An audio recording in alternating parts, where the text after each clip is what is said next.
നമസ്കാരം. അപ്പൊ 1994 സെപ്റ്റംബർ 17 ശങ്കറിന്റെ സംവിധാനത്തിൽ തിയേറ്ററുകളിൽ പുളകം കൊള്ളിച്ചൊരു സൂപ്പർ ഹിറ്റ് ചിത്രമുണ്ട്, കാതലൻ.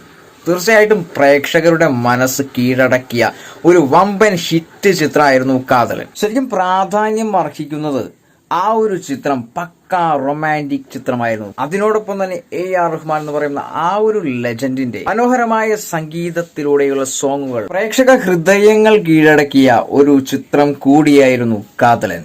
അതിലുപരി മലയാളിയായ KD കുഞ്ഞുമോനാണ് ഈ ഒരു ചിത്രത്തിന്റെ നിർമ്മാതാവ്. ഈ ഒരു ചിത്രത്തിലൂടെയാണ് പ്രഭുദേവ എന്ന് പറയുന്ന ആ ഒരു പക്ക ഡാൻസറായ ആ ഒരു നൃത്ത കലാകാരൻ നായക വേഷത്തിലെത്തിയ ആദ്യ ചിത്രമാണെന്നുള്ള ഒരു പ്രാധാന്യം കൂടി കാതലൻ എന്ന് പറയുന്ന ഈ ഒരു ചിത്രത്തിനുണ്ട്. ശരിക്കും AR റഹ്മാന്റെ ആ ഒരു സംഗീതവും പ്രഭുദേവയുടെ ആ ഒരു നൃത്ത ചുവടും കൂടി ഒരുമിച്ചപ്പോൾ ഒന്നു ചേർന്നപ്പോൾ കാണാൻ സാധിച്ചത് പ്രേക്ഷകർക്ക് വമ്പൻ ഹിറ്റ് ചിത്രത്തിന്റെ ഒരു മൂഡായിരുന്നു.